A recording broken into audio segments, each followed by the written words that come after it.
va l'économie chinoise dans un contexte encore marqué par la crise sanitaire? La Chine continuera-t-elle à jouer un rôle moteur dans la croissance mondiale? Alors qu'en Occident, certains médias affirment que, par suite de sa politique zéro Covid, la Chine n'atteindrait que 2% de croissance en 2022, sa pire performance depuis 1976, il nous paraît indispensable de revenir sur quelques réalités. Une croissance prévue entre 4,8 et 6% en 2022.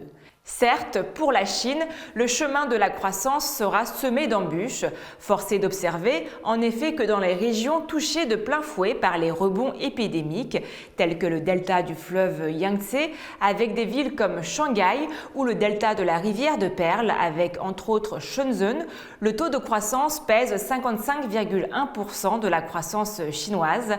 Un sondage publié avant avril par le quotidien Shanghai Securities News révèle que sur 667 sociétés cotées en bourse, 92% affirment être affectées, voire très affectées par le Covid-19. 72,41% disent avoir vu leur activité logistique bloquée et leur chaîne d'approvisionnement interrompue et 32,23% déclarent avoir arrêté leur production par mesure de prévention sanitaire.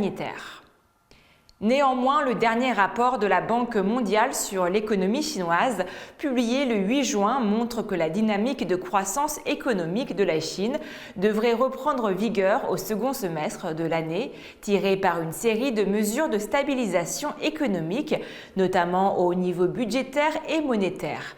C'est aussi ce que pensent plusieurs économistes, qu'ils soient de la Banque centrale chinoise, de l'École de commerce internationale Chine-Europe ou encore de l'India China America Institute. Selon eux, après un deuxième trimestre extrêmement difficile, la situation économique devrait sensiblement s'améliorer à compter du troisième trimestre, du fait notamment de la maîtrise de l'épidémie et partant de la reprise d'activité économique.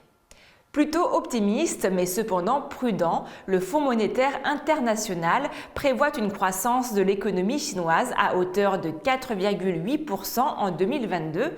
De son côté, le gouvernement chinois met la barre plus haute et annonce une croissance de 5,5%, un objectif jugé ambitieux mais réalisable à condition qu'il soit soutenu par des plans d'investissement et des mesures incitatives gouvernementales telles que des baisses d'impôts, des exonérations fiscales, des reports d'échéances de prêts.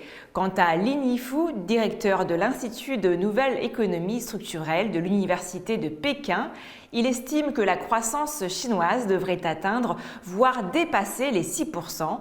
Avant 2035, la Chine dispose encore d'un potentiel de croissance annuel de 8%, dit-il, et à partir de 2036 et jusqu'au milieu de ce siècle, nous devrions avoir un potentiel de croissance de 6% par an, a-t-il déclaré. Il reste persuadé que les marges de progression de l'économie chinoise se trouvent essentiellement dans la possibilité de monter en gamme de l'économie traditionnelle chinoise, de l'innovation technologique, mais aussi de l'économie numérique. En clair, crise sanitaire ou pas, l'économie chinoise devrait continuer à croître à un rythme soutenu, au moins pour les quelques décennies à venir, la pandémie de Covid-19 étant une parenthèse dramatique certes, mais qui toutefois ne changera rien à la tendance de fond. Investissement, consommation, exportation, 3 indicateurs au vert. Ceci dit, à court terme et pour revenir à 2022, l'examen des performances des 3 moteurs de croissance que sont les investissements, la consommation et les exportations nous autorise à parier sur une reprise réelle. Les investissements d'abord. Conscient qu'au stade actuel de son économie, avec une consommation et des exportations qui ne redémarrent que lentement, Pékin a accéléré les investissements dans les infrastructures, avec le double objectif de créer des besoins internes, mais aussi de dessiner le visage de l'économie de demain.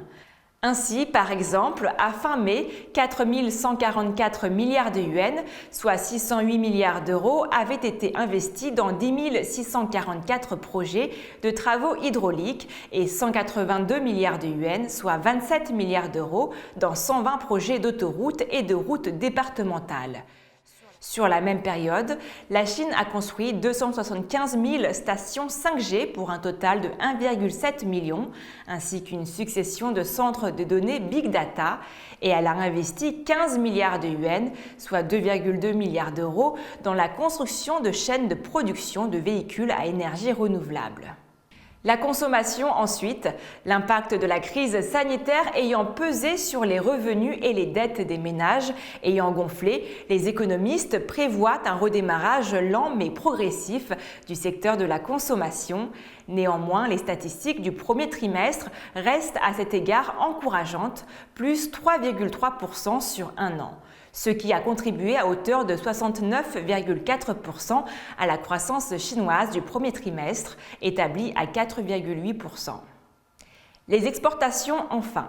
Les douanes chinoises révèlent qu'au cours des 5 premiers mois de l'année, avec un volume d'exportation de 8 940 milliards de yuans, soit 1 311 milliards d'euros, et un volume d'importation de 7 100 milliards de yuans, soit 1 041 milliards d'euros, la Chine a réalisé un excédent commercial de 1 840 milliards de yuans, soit 2 070 milliards d'euros. Surtout avec un retour progressif de la production et l'amélioration des conditions de transport internationaux, les exportations chinoises devraient rebondir de plus belle d'ici à la fin de l'année, apportant davantage de soutien à la croissance chinoise en 2022. Le pays le plus dynamique du monde. La reprise économique qui s'amorce en Chine n'a pas manqué d'attirer de plus en plus d'entreprises étrangères. Ainsi, par exemple, le 24 juin 2022, le groupe français LVMH a confirmé sa participation à la 5e édition de l'exposition universelle des importations de Chine, CIIE, pour Marc-Antoine Jamay, secrétaire général de LVMH.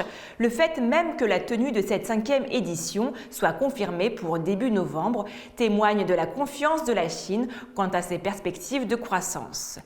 Le groupe Kering a lui aussi annoncé début juillet sa participation à la 5e CIIE, mais avec l'ensemble de ses marques, telles que Gucci, Yves Saint Laurent, Bottega Veneta, et ceci pour la 4e année consécutive.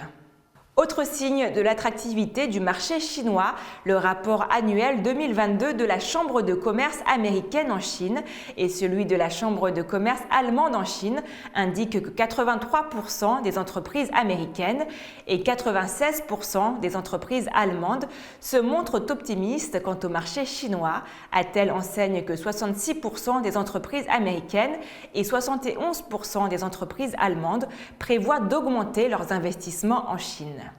Que peut-on en conclure ? Une fois de plus, l'économie chinoise a fait preuve de résilience et de stabilité. Non seulement elle n'a rien perdu de son attractivité, mais surtout elle semble en voie de continuer à tirer la croissance mondiale.